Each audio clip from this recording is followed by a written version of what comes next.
এটা হচ্ছে এন্ট্রালে থাকবে। আর ল্যাটারালি দুই পাশে কি থাকবে?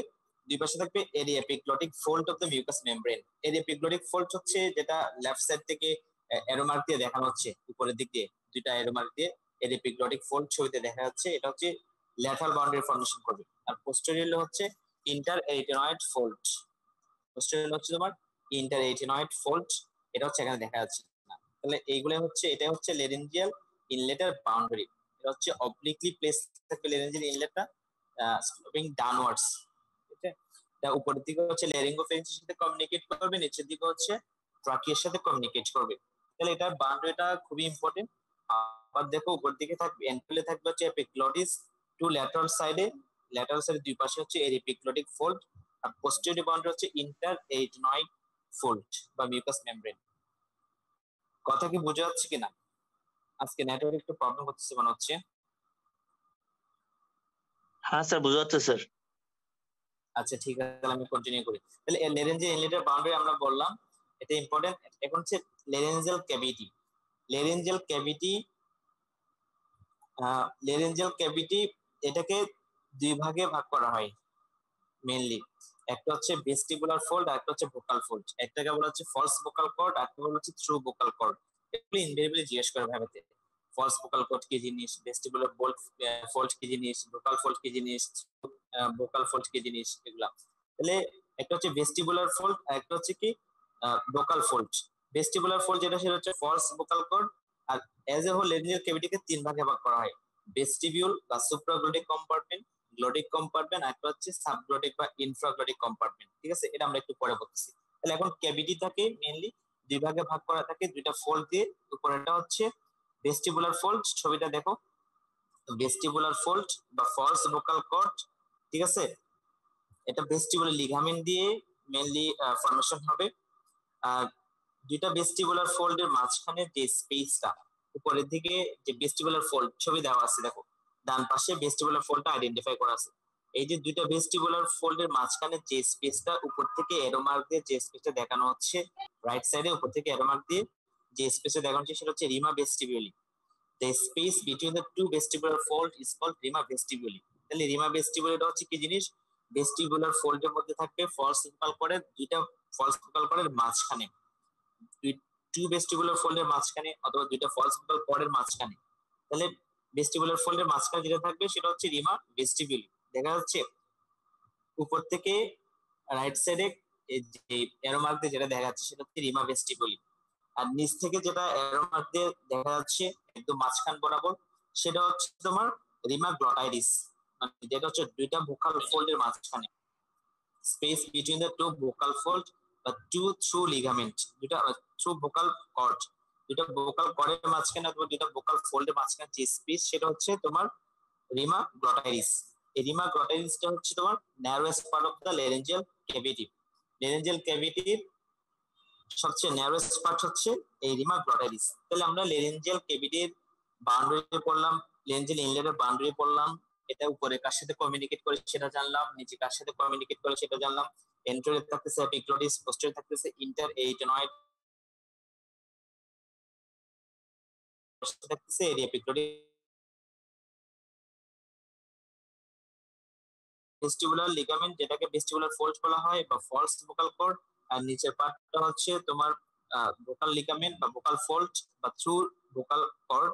উপরে যে দুইটা ভেস্টিবুলার ফোল্ডের মাঝখানে যে স্পেস উপরের দিকে একদম মাঝখান বরাবর যে সিনটা দেখানো হয়েছে সেটা, এটা হচ্ছে রিমা ভেস্টিবিউলি। আর নিচের দিকে দুইটা ভোকাল ফোল্ডের মাঝখানে যে স্পেস সেটা হচ্ছে তোমার রিমা গ্লটাইডিস। এই রিমা গ্লটাইডিসটা হচ্ছে সবচেয়ে ন্যারোয়েস্ট পার্ট। ঠিক আছে, এরপর হচ্ছে দেখো, হ্যাঁ লেরেঞ্জিয়াল ক্যাভিটি আমরা একটু আগে যেটা বললাম সেটা হচ্ছে লেরেঞ্জিয়াল ক্যাভিটিকে তিন ভাগে ভাগ করা হয়। একটা হচ্ছে সুপ্রাগ্লটিক পার্ট, একটা হচ্ছে তোমার গ্লটিক পার্ট, একটা হচ্ছে তোমার ইনফ্রাগ্লটিক পার্ট। সুপ্রাগ্লটিক পার্ট যেটাকে আমরা ভেস্টিবিউল বলতেছি, সুপ্রাগ্লটিক পার্ট যে ভেস্টিবিউল, দেখো ছবিটা, ভেস্টিবিউল যেটা আইডেন্টিফাই করা হয়েছে ছবিতে, ভেস্টিবিউল উপরে যে ইয়াটা ভেস্টিবিউল, এটা হচ্ছে সুপ্রাগ্লটিক পার্ট বা সুপ্রাগ্লটিক কম্পার্টমেন্ট। ঠিক আছে, এটা হচ্ছে তোমার লেরেঞ্জিয়াল ইনলেট থেকে ভেস্টিবুলার ফোল্ড পর্যন্ত এটা থাকবে। লেরেঞ্জিয়াল ইনলেট আমরা বললাম, লেরেঞ্জিয়াল ইনলেট থেকে ভেস্টিবুলার ফোল্ড পর্যন্ত থাকবে, ঠিক আছে। এন্ট্রিওলে মিউকাস মেমব্রেন থাকবে। আর হচ্ছে মাঝখানে যে পার্টটা, দুই পাশে যে রিমা ভেস্টিবিউলি এবং রিমা গ্লোটাইডিস এর মাঝখানে যে পার্টটা, সেটা হচ্ছে তোমার গ্লোটিক কম্পার্টমেন্ট। গ্লোটিক কম্পার্টমেন্ট, ঠিক আছে। এটা হচ্ছে ডিপ থাকবে একটু গ্লোটিক কম্পার্টমেন্ট। আর এটা হচ্ছে তোমার সেকিউর অফ দ্য ল্যারিংস। এরপর হচ্ছে ইনলেটের নিচে যেটা, মানে ভোকাল ফোল্ডের নিচে যেটা, রিমা গ্লোটাইডিসের নিচে যেটা, সেটা হচ্ছে তোমার ইনফ্রাগ্লোটিক পার্ট, ঠিক আছে। এটা হচ্ছে তোমার ভোকাল ফোল্ড থেকে একদম lower border of the cricoid পর্যন্ত এক্সটেন্ড করবে। ভোকাল ফোল্ড থেকে lower border of the cricoid cartilage. তাহলে সাবডিভিশন অফ দ্য লেরিঞ্জিয়াল ক্যাভিটি যদি আমরা সাবডিভিশন করি, তাহলে তিনটা পার্ট হয়ে যাচ্ছে। একটা হচ্ছে তোমার সুপ্রাগ্লোটিক কম্পার্টমেন্ট, গ্লোটিক কম্পার্টমেন্ট, একটা হচ্ছে তোমার ইনফ্রাগ্লোটিক কম্পার্টমেন্ট। তাহলে সুপ্রাগ্লোটিক কম্পার্টমেন্ট কোথা থেকে কোথায় সেটা আমরা বললাম, লেরেঞ্জিয়াল ইনলেট থেকে ভেস্টিবুলার ফোল্ড পর্যন্ত। ভেস্টিবুলার ফোল্ড দেখো ডান পাশে আইডেন্টিফাই করা আছে, ভেস্টিবুলার ফোল্ড। দুটো ভেস্টিবুলার ফোল্ডের মাঝখানে স্পেসটাকে কি বলে সেটা আমরা বলছি রিমা ভেস্টিবিউলি। এই যে ভেস্টিবুলার ফোল্ড থেকে তোমার লেরেঞ্জিয়াল ইনলেট থেকে ভেস্টিবুলার ফোল্ড পর্যন্ত যে স্পেসটা, মানে উপর থেকে যে এরো মার্ক করে যে যতটুকু দেখানো আছে, এতটুকু হচ্ছে তোমার সুপ্রাগ্লোটিক কম্পার্টমেন্ট। মাঝখানে যে এরোটা আছে সেটা হচ্ছে গ্লোটিক কম্পার্টমেন্ট। এটা হচ্ছে তোমার স্পেস বিটুইন দা ভেস্টিবিউল এবং ভোকাল ফোল্ড। ভেস্টিবুলার ফোল্ড এবং ভোকাল ফোল্ডের মাঝখানে যে স্পেস সেটা হচ্ছে গ্লোটিক কম্পার্টমেন্ট, ঠিক আছে। এটাকে সেকিউর অফ দ্য লেরিংস সরাসরি বলা হয় গ্লোটিক কম্পার্টমেন্ট। আর ইনফ্রাগ্লোটিক হচ্ছে তোমার নিচের দিকে যে এরো মার্ক করে যেটা দেখানো হচ্ছে, দ্যাট মিন্স ভোকাল ফোল্ড থেকে lower border of the cricoid cartilage. Vocal fold থেকে lower border of the cricoid cartilage. কথা বোঝা যাচ্ছে? Yes, sir. আচ্ছা, এরপর দেখো ক্লিনিক্যাল অ্যানাটমি। আমরা সবচেয়ে ন্যারোয়েস্ট পার্ট কোনটা বলছি? সবচেয়ে ন্যারোয়েস্ট পার্ট, সবচেয়ে ন্যারোয়েস্ট পার্ট কোনটা বললাম? রিমা গ্লটিডিস। রিমা গ্লোটাইডিস, হ্যাঁ। যেটা দুইটা ভোকাল ফোল্ডের মাঝখানে যে, মানে থ্রু ভোকাল ফোল্ডের মাঝখানে যে স্পেসটা, থ্রু ভোকাল ফোল্ডের মাঝখানে যে স্পেসটা, ওটা হচ্ছে রিমা গ্লোটাইডিস। এটা হচ্ছে সবচেয়ে ন্যারোয়েস্ট, ঠিক আছে। এই ফরেন বডিটা যখন তোমার ফরেন বডি বিশেষ করে পিস অফ মিট, মাংসের টুকরা অনেক সময় লেরেঞ্জিয়াল ক্যাভিটিতে ঢুকে যেতে পারে, ঢুকে লেরেঞ্জিয়াল অবস্ট্রাকশন করতে পারে, তখন হচ্ছে তোমার এসপেক্সিয়া হতে পারে। মানে তোমার যখন এই ফরেন বডি যদি আমরা ডিসকাস না করি, তাহলে ইমিডিয়েটলি কয়েক মিনিটের মধ্যে সেটা মানে মানুষ মারা যেতে পারে। এই যে যে মেনোভারের মাধ্যমে আমরা সেটাকে রিমুভ করবো, সেটাকে বলা হচ্ছে কি হাইমলেক মেনোভার। হাইমলেক মেনোভার, ঠিক আছে। দেখবা ভিডিওতে দেখবা পিছন থেকে চাপ দিয়ে অ্যাবডোমেনের প্রেসার দিয়ে এটাকে রিমুভ করা হয়, হেমলেক মেনোভার। এই যে এই ছবিটা দেখো, এটা হচ্ছে হেমলেক মেনোভার। তাহলে সবচেয়ে এখানে আটকে যাওয়ার সম্ভাবনা থাকে। তাহলে আমরা খুবই একটা টপিকস পড়লাম এখান থেকে। ভাইবা রিটেন সব জায়গায়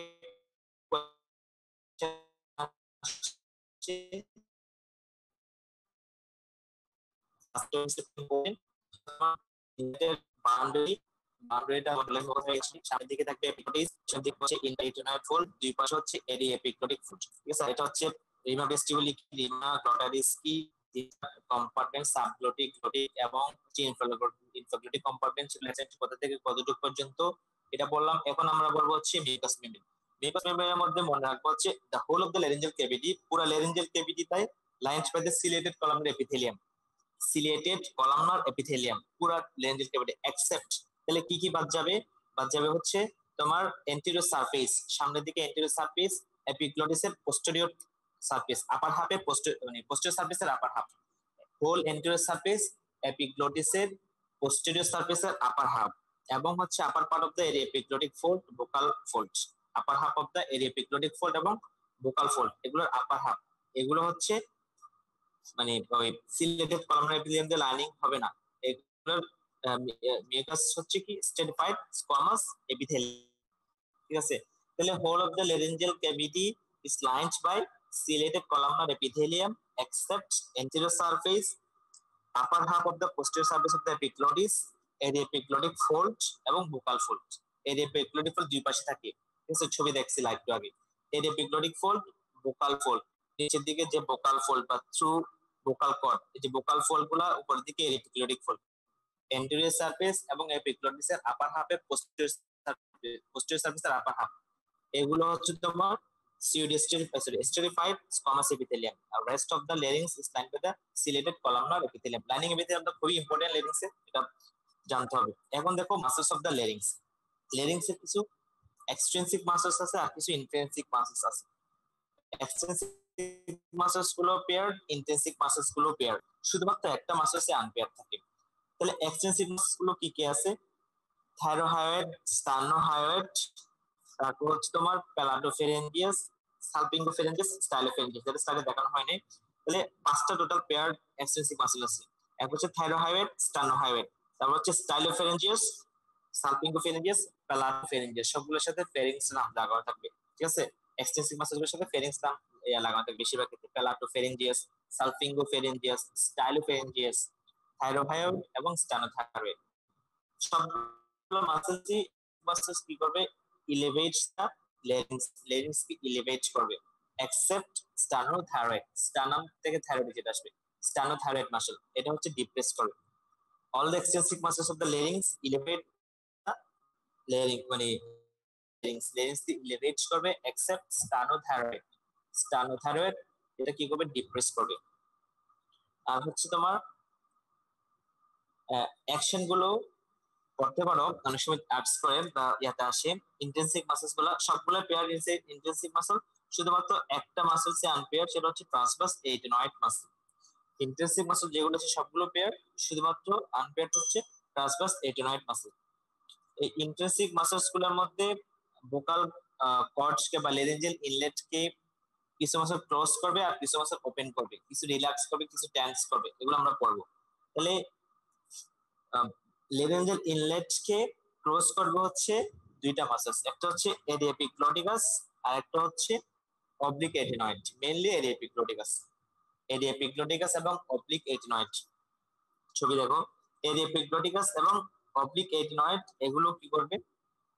ইনলেট অফ দ্য লেরিংস কে ক্লোজ করবে, এডিএপিগ্লটিকাস এবং অবলিক এটেনয়েড। আর ওপেন করবে হচ্ছে থাইরোএপিগ্লটিকাস, ওপেন করবে থাইরোএপিগ্লটিকাস মাসলস। এগুলো জাস্ট মুখস্থ করতে হবে, ছবি দেখলে তোমাদের কিছু ফাংশন গুলো ক্লিয়ার হবে। তোমাদের বইতে কিছু ছবি দেওয়া আছে। লেরেঞ্জিয়াল ক্যাভিটিকে ইনলেট তোমার ওপেন করবে হচ্ছে থাইরোএপিগ্লটিকাস আর ক্লোজ করবে এডিএপিগ্লটিকাস সাথে অবলিক এটেনয়েড। আর মানে লেরেঞ্জিয়াল ক্যাভিটিকে অ্যাবডাকশন করবে হচ্ছে পোস্টেরিয়র ক্রিকু এটেনয়েড মাসল, আর বাকি সবগুলো হচ্ছে কি করবে? অ্যাডাক্ট করবে। বাকি সবগুলো বলতে তোমার ল্যাটারাল ক্রিকু এটেনয়েড, ট্রান্সভার্স এটেনয়েড সবগুলো অ্যাডাক্ট করবে।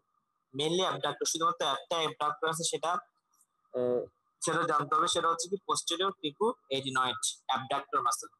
ঠিক আছে, এটাকে সেফটি মাসলস বলা হয়, অনেক সময় লেরিংসের সেফটি মাসলস বলা হয়, অ্যাবডাক্টর মাসলস। ঠিক আছে, তাহলে অ্যাবডাক্টর হচ্ছে শুধুমাত্র পোস্টেরিয়র ক্রিকু এটেনয়েড মাসল, পোস্টেরিয়র ক্রিকু এটেনয়েড, এগুলো একটু মুখস্থ করতে হবে। অ্যাবডাক্টরটা শুধুমাত্র পোস্টেরিয়র ক্রিকু এটেনয়েড, বাকিগুলো হচ্ছে অ্যাডাক্ট করবে।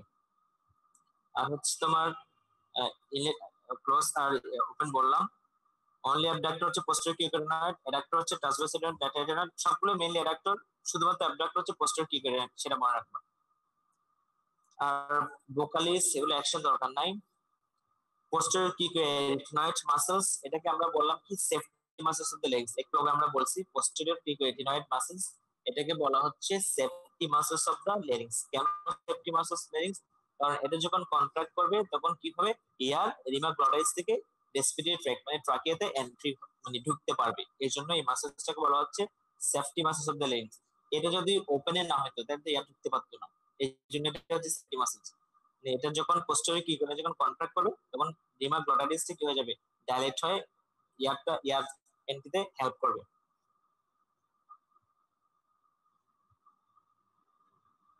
আর এটা যদি প্যারালাইজ হয় তাহলে রেসপিরেটরি ট্র্যাক্টটা ক্লোজ হয়ে যাবে।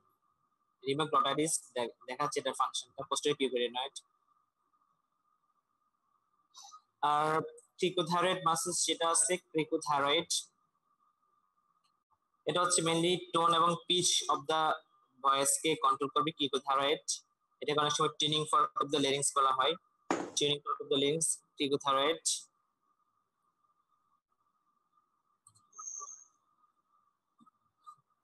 Paralysis of the laryngeal muscles, paralysis হচ্ছে যদি এক্সটার্নাল লেরিঞ্জিয়াল নার্ভ লেশন, এটা আমরা একটু পরে পড়বো। তাহলে মেইন ফাংশন হচ্ছে পোস্টেরিয়র কিউবিটয়েড, সেটা অনেক সময় জিজ্ঞেস করে সেপ্টিমাস অফ দ্য লেরিঞ্জ কোনটা, এক নাম্বারের জন্য অনেক সময় আসে, ওটা মনে রাখতে হবে। পোস্টেরিয়র কিউবিটয়েড সেপ্টিমাস ক্যানাডা সেপ্টিমাস, সেটা অনেক সময় আসতে পারে।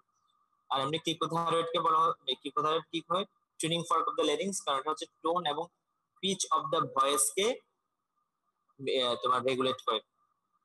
আর রিমাগ্লটাইডিস এটা আমরা আগে পড়ছিলাম, সবচেয়ে narrowest part of the larynx যেটা, সেটা হচ্ছে রিমাগ্লটাইডিস। এটা হচ্ছে দুটা ভোকাল ফোল্ড বা থ্রু ভোকাল কর্ডের মাঝখানে থাকবে, সেটা এটার ডায়ামিটার হচ্ছে in case of adult male এটা হচ্ছে তোমার 24 মিলিমিটার, আর in case of adult female 16 millimetre.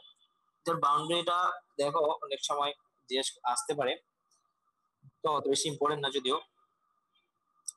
সামনের দিকে থাকবে angle of the thyroid cartilage, angle থাকবে, আর বিহাইন্ড হচ্ছে inter adenoid fold of the mucus membrane. Inter adenoid fold সেটা হচ্ছে তোমার লেরিঞ্জিয়াল ইনলেটের বাউন্ডারিতে পিছনে ছিল ইন্টার এডিনয়েড ফোল্ড, আর দুই পাশে হচ্ছে ভোকাল ফোল্ড থাকবে, ঠিক আছে, ভোকাল ফোল্ড। তাহলে তোমার ইনলেটের বাউন্ডারির সাথে ডিফারেন্স হচ্ছে, ইনলেটের বাউন্ডারিতে সামনের দিকে ছিল হচ্ছে এপিগ্লোটিস, আর পেছনের দিকে ছিল ইন্টার এডিনয়েড ফোল্ড। এখানেও কিন্তু behind the inter adenoid fold আছে, দুই পাশে ছিল এখানে এপিগ্লোটিক ফোল্ড, আর এখানে হচ্ছে কি ভোকাল ফোল্ড, ঠিক আছে।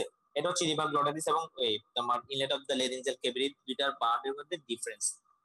পোস্টেরিয়রলি দুটাতে সেম থাকবে, দুই পাশে এখানে ভোকাল ফোল্ড থাকবে এন্টেরিয়র 3/5 আর হচ্ছে আর ওইখানে থাকবে হচ্ছে তোমার epiglottic fold. Change of the shape of the glottidis, glottidis, rima glottidis, এটা একটু দেখতে পারো, অত বেশি ইম্পর্টেন্ট না, মানে কোন সময় কিরকম চেঞ্জ হবে, high tone voice, high pitch ভয়েসের সময়, লো পিচের সময়, ঠিক আছে, ব্রেথিং এর সময় কিভাবে কিরকম চেঞ্জ হবে, রিমাগ্লটাইডিস যেটা। তাহলে রিমাগ্লটাইডিস যেটা, সেটা হচ্ছে দুইটা পার্ট থেকে, একটা হচ্ছে ইন্ট্রামেমব্রেনাস পার্ট, একটা হচ্ছে ইন্ট্রাকার্টিলেজিনাস পার্ট। রিমাগ্লটাইডিসে ইন্ট্রামেমব্রেনাস পার্ট হচ্ছে এন্টেরিয়র 3/5, সামনের দিকে যে 3/5 5 ভাগের 3 ভাগ, এটা হচ্ছে ইন্ট্রামেমব্রেনাস, আর হচ্ছে পোস্টেরিয়র 1/5 হচ্ছে 1/5 বা 2/5, এটা হচ্ছে তোমার ইন্ট্রাকার্টিলেজিনাস, ঠিক আছে। আর হচ্ছে যখন কোয়াইট ব্রেথিং, নরমালি আমরা যখন শ্বাস প্রশ্বাস নিব, ইন্টারমেমব্রেনাস পার্টগুলো ট্রায়াঙ্গুলার হয়ে যাবে, ছবিতে দেখা যাচ্ছে একদম ট্রায়াঙ্গুলার হয়ে গেছে, উপরের দিকে উপরের পার্টটা ট্রায়াঙ্গুলার হয়ে গেছে, আর নিচের পার্টটা কি হবে, রেক্ট্যাঙ্গুলার হয়ে গেছে, ঠিক আছে। আর এজ এ হোল পুরো গ্লটাইডিসটাকে পেন্টাগোনাল মতো লাগতেছে, পঞ্চভুজাকৃতির মতো লাগতেছে, হ্যাঁ। তাহলে ইন্ট্রামেমব্রেনাস পার্টটা হচ্ছে ট্রায়াঙ্গুলার হয়ে যাবে কোয়াইট ব্রেথিং এর সময়, ইন্ট্রাকার্টিলেজিনাস পার্টটা রেক্ট্যাঙ্গুলার হয়ে যাবে, এজ এ হোল পেন্টাগোনাল। এখন জাস্ট জানার জন্য দেখো, এত বেশি ইম্পর্টেন্ট না। তারপর হচ্ছে ফুল ইন্সপিরেশন, আমরা যখন শ্বাস নেব তখন কি হবে, সেটা ডায়মন্ড শেপ হয়ে যাবে, ঠিক আছে, কারণ হচ্ছে ভোকাল কর্ডস গুলা কি হচ্ছে, অ্যাবডাকশন হয়ে যাবে, দুই পাশে সরে যাবে ইন্সপিরেশনের সময়। আর হাই পিচ ভয়েসের সময় সেটা কি হবে, লিনিয়ার চিং, একদম ডান পাশে যেটা দেখা যাচ্ছে একদম পুরা লিনিয়ার হয়ে যাবে সবগুলা, কারণ হচ্ছে ইন্টারমেমব্রেনাস ইন্টারকার্টিলেজিনাস পার্ট দুটাই কি হয়ে যাবে, অ্যাডাক্টেড হয়ে যাবে, মানে অ্যাডাকশন কাছাকাছি চলে আসবে। যখন হুইসপারিং, আমরা যখন হুইসপার দিব তখন কি হবে, ইন্টারমেমব্রেনাস পার্টগুলো অ্যাডাক্টেড থাকবে, কিন্তু ইন্টারকার্টিলেজিনাস পার্টগুলো সেপারেট হয়ে একটা ট্রায়াঙ্গুলার গ্যাপ হয়ে যাবে, যেটাকে বলছি ইনভার্টেড ফানেল শেপ, ঠিক আছে। জাস্ট শেপগুলো একটু দেখো, তোমাদের বইতে এগুলো আছে, তোমাদের ইয়ার মধ্যে বিশ্রাম সিংহের মধ্যে ছবিগুলো দেওয়া আছে, জাস্ট ছবিগুলো একটু দেখো। নরমালি হচ্ছে নরমাল কোয়াইট ব্রেথিং এর সময় triangular, rectangular, as whole pentagonal. ইন্সপিরেশনের সময় কি রকম হচ্ছে, ঠিক আছে, ডায়মন্ড শেপ হয়ে যাচ্ছে। হাই পিচ ভয়েসের সময় হচ্ছে তোমার linear chink. High pitch voice তাদের হয় in case of male or female. Roll 29 আছে,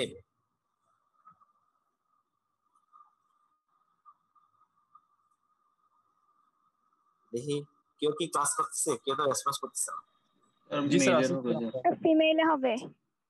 জি স্যার, হ্যাঁ ফিমেলে হবে, আসসালামু আলাইকুম। অবশ্যই ফিমেলে। ফিমেলে হবে। কেন ফিমেলে হবে, কেন মেলে হবে না? হাই পিচ ভয়েস বলো, গত ক্লাসে পড়াছিলাম। স্যার মেলের মধ্যে অ্যাডামস অ্যাপলটা র্যাপিডলি গ্রোথ হবে। হ্যাঁ, অ্যাডামসের বলটা পিভটের সময় অনেক বেশি ডেভেলপমেন্ট হবে, এজন্য লো পিচ হয়। এখন বলো ফিজিওলজিতে heart sound, first heart sound, second heart sound, কোনটা হাই পিচ কোনটা লো পিচ?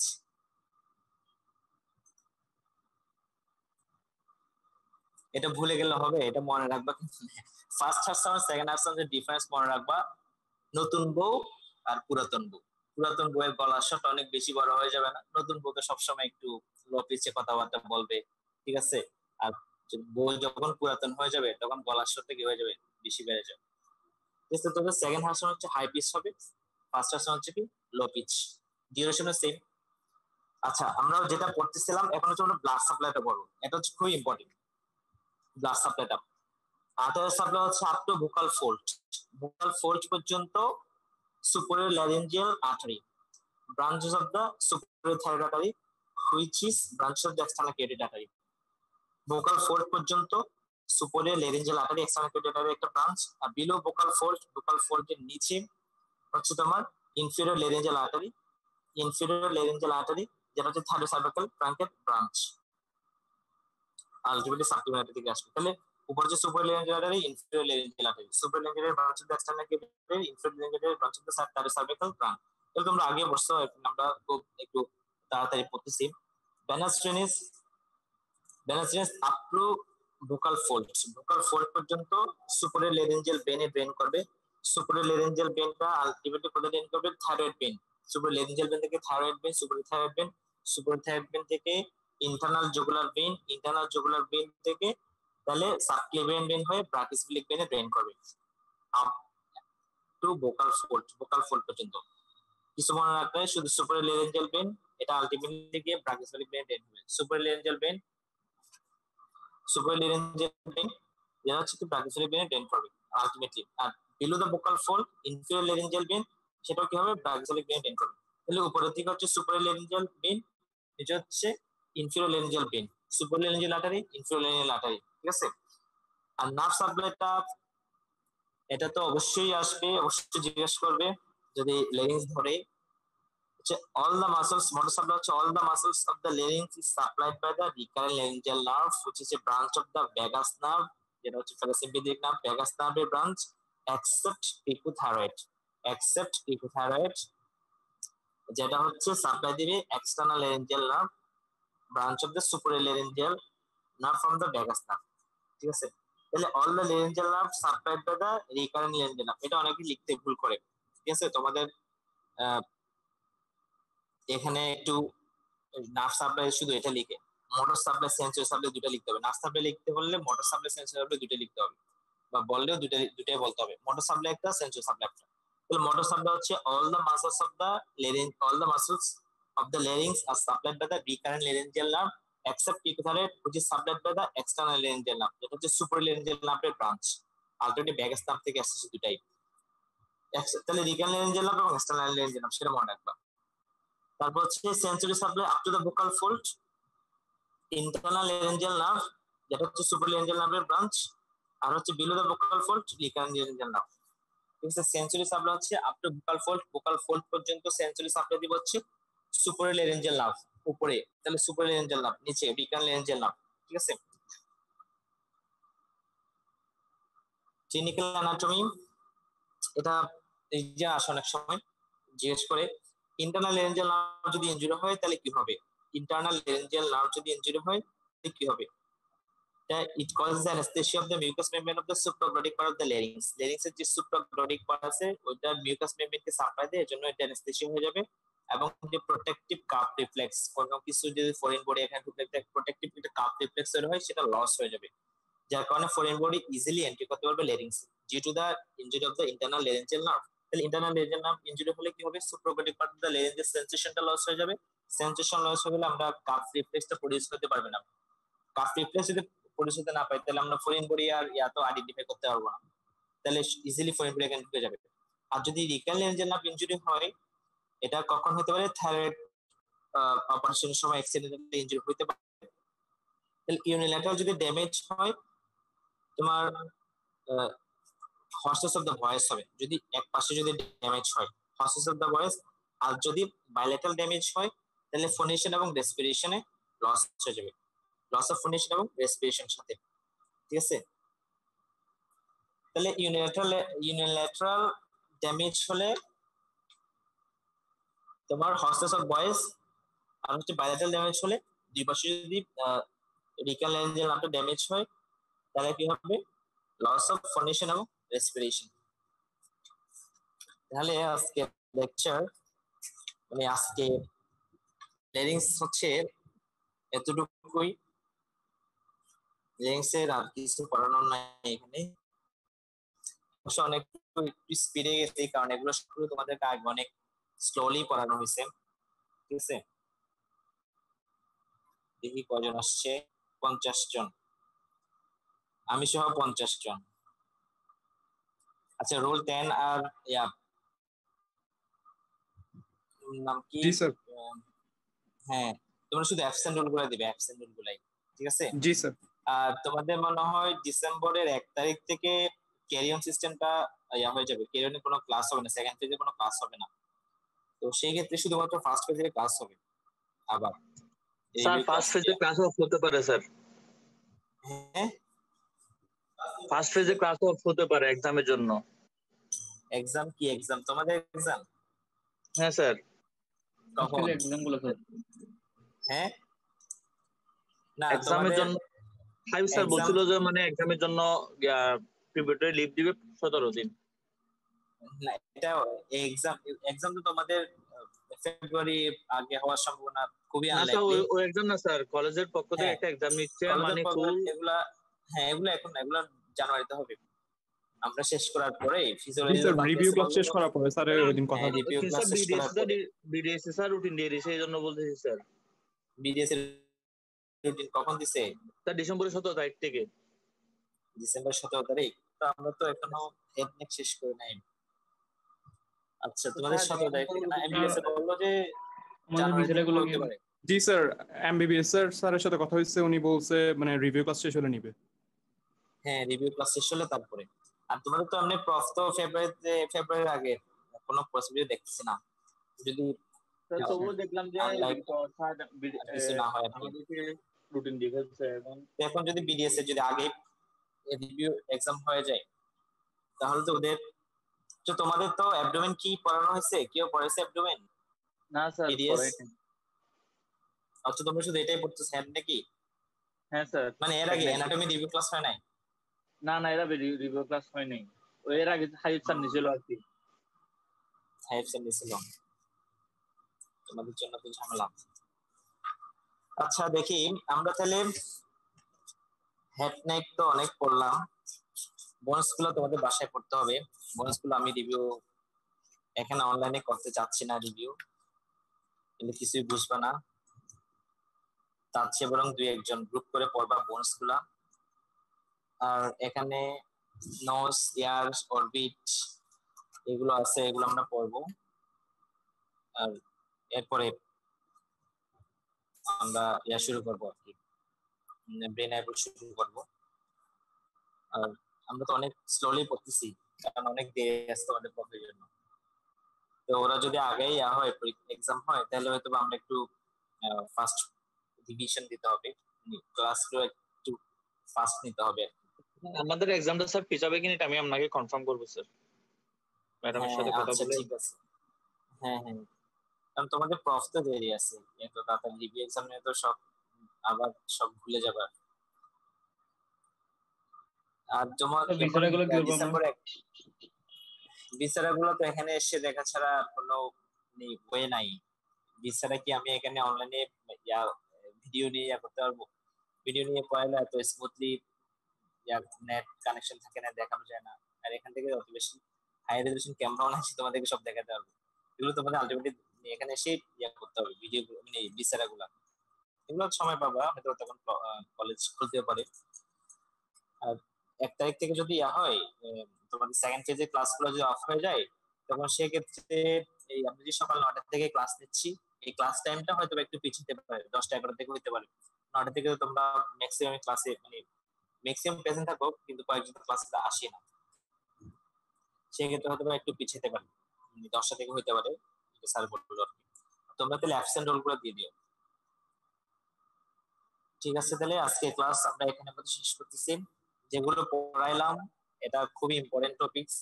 তোমরা এর আগেও এক্সাম দিছো জানো, লেডিংস থেকেই ভিসারা থাকে, ঠিক আছে, তারপর হচ্ছে তোমার ওসপিও থাকবে, আর ভাই ভাইদের জিজ্ঞেস করবে, রিটেন তো আসবেই। ঠিক আছে, আজকে ক্লাস তাহলে আমরা এখানে মধ্যে শেষ করি। আল্লাহ হাফেজ। ওকে স্যার, আসসালামু আলাইকুম। আসসালামু আলাইকুম স্যার। আসসালাম।